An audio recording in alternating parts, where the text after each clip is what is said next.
1 dəqiqə, cəmi 1 dəqiqə. 2025-ci ilin iyulunda Ədliyyə Nazirliyi böyük təntənə ilə bir video yayımlayır. Budur sübut. O gecə Epstein'in kamerasına heç kim yaxınlaşmayıb dedilər. 11 saatlıq görüntü, amma internetdəki detektivlər bekar oturmur. Kimsə ekranın küncündəki saata baxır və görür ki, 23:58-dən sonra birbaşa rəqəm dəyişir. Aradakı 1 dəqiqə yoxdur, sadəcə silinib. Bir neçə gün sonra iş daha da qəlizləşir. Mütəxəssislər videonu yoxlayır və çıxan nəticə hamını dondurur. Bu görüntü əslində 2019-cu ildən qalma deyilmiş. Bu fail 2025-ci ilin may ayında adi bir montaj proqramı ilə yenidən yığılmışdı. Yəni sizə orijinal toxunulmamış sənəd kimi göstərilən şey əslində sonradan hazırlanmış bir versiya imiş. Baş prokuror bunu sadəcə gecəlik texniki sıfırlama adlandırır, amma kimsə inanmır. Aylar sonra Konqres öz variantını göstərir. O vaxt itən 1 dəqiqə də ortaya çıxır, amma artıq gecdir. Çünki güvən bir dəfə sınanda geri qaytarmaq elə də asan olmur. Bu, bugünkü videonun sadəcə başlanğıcıdır. Bugün sizə adları unudulmamalı olan qadınlardan danışacağam. Ədliyyə Nazirliyinin ötən aylarda açdığı, hətta bəzən öz-özünü ifşa edən sənədlərdən danışacağam və bu işin niyə hələ indiyə qədər bir dəfə də olsun tam bağlanmadığından.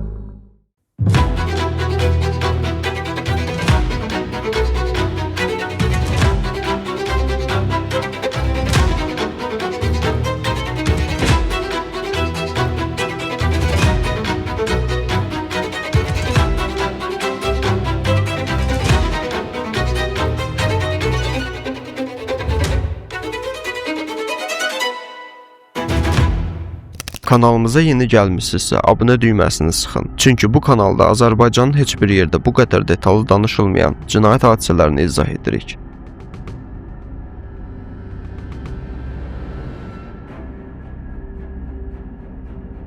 Epstein öləndən bir neçə həftə sonra 2019-cu ilin 27 avqustunda New York məhkəməsində qəribə bir şey baş verir. Normalda məhkəmə iclası təqsirləndirilən şəxs üçün keçirilir, amma bu dəfə heç kim yox idi. Epstein artıq ölmüşdü. Buna baxmayaraq hakim bir qərara gəlir. Qurbanlara söz veriləcək. Sadəcə desinlər, tarix eşitsin. Zalda 23 qadın oturmuşdu. 14-ü ayağa qalxdı. Öz adları ilə bütün hər şeyi danışdılar. Bir çoxu üçün bu ilk dəfə idi. İlk dəfə açıq şəkildə kamera qarşısında.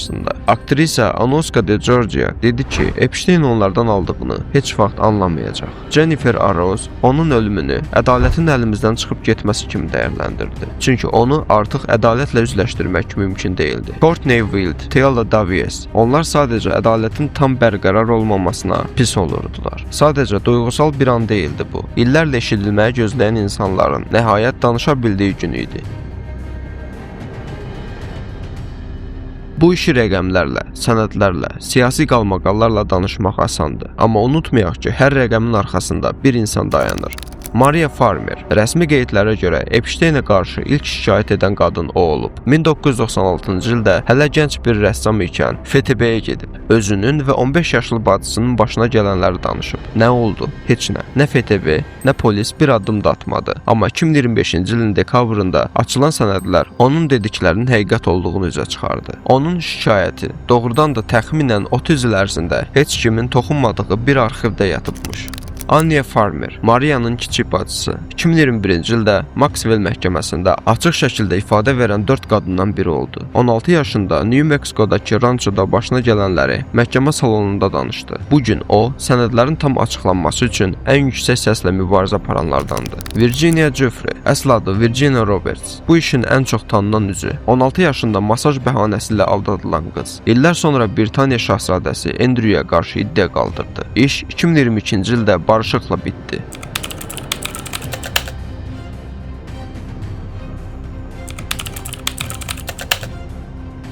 Parisdə model Jean Luce Brunel'in gözünün içinə baxaraq ifadə verdi. Brunel bir neçə ay sonra öz kamerasında özünü asdı. Amma Virginia özü də sağ qalmadı. 2025-ci ilin aprelində Avstraliyadakı fermasında həyatını itirdi. Ailəsi bunu özünə qəsd kimi açıqladı. Cəmi 41 yaşında idi. Ölümündən sonra Heç kimin qızı adlı kitabı çıxdı və Britaniyada ilin kitabı seçildi. Yaxın dostu, aktrisa Ruzan Arguet isə açıq dedi. Mən buna inanmıram. Rəsmi versiya dəyişməyib, amma bu şübhə də yoxa çıxmayıb. Sarah Ranson, Cənubi Afrikadan, cəmi 20 yaşında. yaxşı iş vədi ilə Cape Towndan gətirilib. Epstein'in adasında baş verənləri ən açıq danışan qadınlardan biri oldu. Bunlardan başqa Jenna Liz Jones, Marina Lacerda, Count Davies, Teresa Hill, Juliet Bryant kimi qadınlar da var. Hamısı öz adı ilə Miami Herald'ın araşdırmasında və məhkəmə sənədlərində danışanlar. Bu qızların əksəriyyəti hadisə baş verən illərdə 14-16 yaş arasında olub. Bu qadınların bugünkü həyatı fərqlidir. Bəziləri digər qurbanlara dəstək olan fəallara çevrilib. Bəziləri hüquq, psixologiya sahəsində iş qurub. Bəziləri isə Virginia kimi o yükün altından çıxa bilmədi. Bunu deməyim üçün bir səbəbi var. İş bağlandı demək o insanlar üçün ağrı bitdi demək deyil. Bəs bu qadınlar necə bu çirkabın içinə düşürdü? Prokurorların məhkəməyə təqdim etdiyi sənədlərə görə mexanizm təəccüblü dərəcədə sadə idi. Epstein'in ətrafındakı adamlar, bəzən işçiləri, bəzən əvvəlki qurbanların özləri, məktəb qapılarında, ticarət mərkəzlərində gənc qızları tapır, onlara masaj bəhanəsi ilə pul təklif edirdi. İlk dəfə eşidilən məbləğ çox da böyük olmurdu. Amma sonra bir şərt qoyulurdu. Əgər sən başqa bir dostunu da gətirsən, sənə əlavə pul veriləcək. Beləcə bir zəncir yaranırdı. Hər yeni qurban özü də növbəti qurbanı tapan adama çevrilirdi. Prokurorların ifadəsinə görə bu sistem elə qurulmuşdu ki, Epstein'ə davamlı tədrisat təmin etsin. Etibar qazanılandan sonra təzyiq və maddi asıllıq get-gedə artırdı. Qızların əksəriyyəti nə baş verdiyini tam anlamadan artıq çıxış yolu tapa bilmədikləri bir vəziyyətin içində qalırdılar. Epstein'in şəbəkəsi ABŞ sərhədlərində qalmırdı. Onun ən çox etibar etdiyi adamlardan bir neçəsi Fransada model biznesinin içində oturmuşdu və qəribədir ki, bu adamların ikisi də sonradan öz evində ya da öz kamerasında ölü tapılıb. Birincisi Jean-Louis Brunel. 10 illiklər boyu Parisdə və New Yorkda model şirkətləri idarə edən bu adam Virginia Giuffre'nin ifadəsinə görə gənc qadınları, hətta bəzilərinin yetkinlik yaşına çatmamış model işi vədi ilə Epstein'ə təqdim edirdi. 2020-ci ildə Charles de Gaulle hava limanında həbs olunub. O, yetkinlik yaşına çatmayanların zorlanması ittihamı ilə məhkəmə qarşısına çıxarılacaqdı. 2022-ci ilin fevralında məhkəməsini gözləyərkən Lasante həbsxanasındakı kamerasında ölü tapıldı. Vəkilləri bunu intihar kimi izah etdi. İkincisi, daha təzə bir hadisə. Elə bu günlərin xəbəri. Daniel Siat, 69 yaşlı, Parisin Colombes qəsəbəsində yaşayan bu model menecer, Ədliyyə Nazirliyinin açıqladığı sənədlərdə adı təxminən 2000 dəfə çəkilən adamlardan biri idi. Yazışmalar göstərir ki, Epstein ona 10 minlərlə dollar ödəyib. Əvəzində Siat ona gənc qadınların, bəzən yaşını və milliyyətini qeyd edərək fotolarını göndərib. Bir məktubda 17 yaşlı Slovak qıza aid şəkillər var idi. Fransız prokurorluğu fevral ayında geniş bir istintaq açıb, indiyədək 24 qadın şikayətçi kimi ortaya çıxıb. Ən azı 16-sı dindirilib. Amma Siat heç vaxt rəsmən həbs olunmayıb. Prokurorluq bildirib ki, telefon dinləməsi də daxil olmaqla xüsusi izləmə üsulları tətbiq olunsa da, dərhal həbs üçün kifayət qədər sübut toplanmayıb. Cəmi bir neçə gün əvvəl, 2026-cı ilin iyulun 20-sində Siat öz evində ölü tapılır. Vəkili bunu ürək tutması ilə əlaqələndirdi. Beləliklə Siat Epstein'lə bağlı Fransada ölü tapılan ikinci kişi oldu. Bu iki ölüm, Brunel və Siat, tək başına heç nəyə sübut etmir. Amma ard-arda gələn bu təsadüflər ictimaiyyətdə eyni sualı doğurur. Niyə bu işdə təqsirkar ola biləcək adamlar məhz məhkəməyə çatmadan bir-bir öldü? İndi gəlin son zamanlarda danışılan 3 əsas məsələyə baxaq. Birincisi, o itmiş dəqiqə. Bunu artıq danışdıq, amma davamı da var. Wired jurnalı öz təhqiqatını aparır. İşə rəqəmsal ekspertiza üzrə tanınmış professor Hani Farid qoşulur. Nəticə isə bu idi. Fayl doğrudan da 2019-cu ilə aid deyil. 2025-ci ilin mayında Adobe Premiere Pro proqramı ilə hazırlanıb. Baş prokuror Pam Bondi bunu sadə bir texniki detal kimi göstərməyə çalışır. Dekabr ayında Konqresin Nəzarət Komitəsi 34 min sənəd və video ilə tam versiyanı yayımlayır. Bu dəfə o dəqiqə görünür. Gözətçi telefonda danışır, qapıdan keçir. Rəsmi nəticə dəyişmir. Yenə özünə qəsd. Amma bir sual havada qalır. Niyə ilk dəfə göstərdikləri video yalan çıxdı? İkincisi, Ad günü kitabı. 2025-ci ilin iyulunda Wall Street jurnalı yazır ki, Epstein'in 50 yaşı üçün hazırlanmış xüsusi albomda təxminən 50 nüfuzlu insanın təbrik yazısı var. Sentyabrda Epstein'in varislərinin vasitəçiləri bu kitabın senzuralı hava kanalını özləri açıqlayır. Amma kimin dəqiq nə yazdığı hələ də tam aydın deyil. 3-cü məqam: fotolar. 2025-ci ilin 19 dekabrında qanunla verilən 30 günlük müddətə uyğun olaraq Ədliyyə Nazirliyi ilk böyük sənəd yığınını açıqlayır. Yüz minlərlə səhifə, aralarında əvvəllər heç kimin görmədiyi fotolar da var. O cümlədən keçmiş prezident Bill Clinton'un olduğu kadrlar. Bir ay sonra, yanvarın 30-da üstünə daha 3 milyon sənəd gəlir. Fevralda isə Ədliyyə Nazirliyinin müavini Todd Blanche deyir ki, bu artıq sonuncu açıqlama olacaq. Bu sözlər həm qanunu qəbul etdirən deputatları, həm də qurbanları qəzəbləndirir. Çünki hamı bilir ki, o qaralanmış sətirlərin arxasında hələ çox şey gizlənir.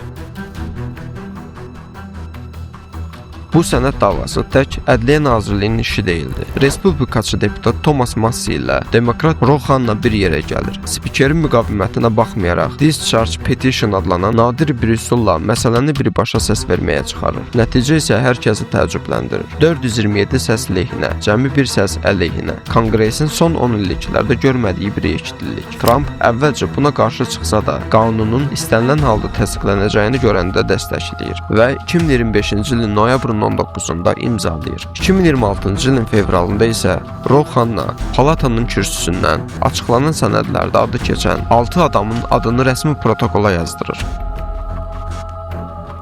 Ghislaine Maxwell 20 illik cəzasını çəkir. Amma 2025-ci ilin oktyabrında ABŞ Ali Məhkəməsi onun apellyasiya şikayətini rədd edəndə o son bir yol seçir. Prezident Trumpdan cəzasının yüngülləşdirilməsini istəyir. Mediaya sızdırılmış bir sıra sənədlərə görə o yay aylarında Texasdakı ən yumşaq rejimli qadın həbsxanasına köçürdü və orada fərdi yemək menyusu, gecə saatlarında idman zalına giriş kimi qeyri-adi şərtlər əldə edib. Bir həbsxana işçisi hətta narazılığını bildirib ki, sanki onun şəxsi xidmətçisinə çevrilib. Deputat Jamie Raskin isə Ağ Evə məktub yazıb. Maxwell-ə heç bir əf formasının verilməməsini tələb edib. Ağ Evdən gələn cavab isə qısa olub. Trump hələ qərar verməyib.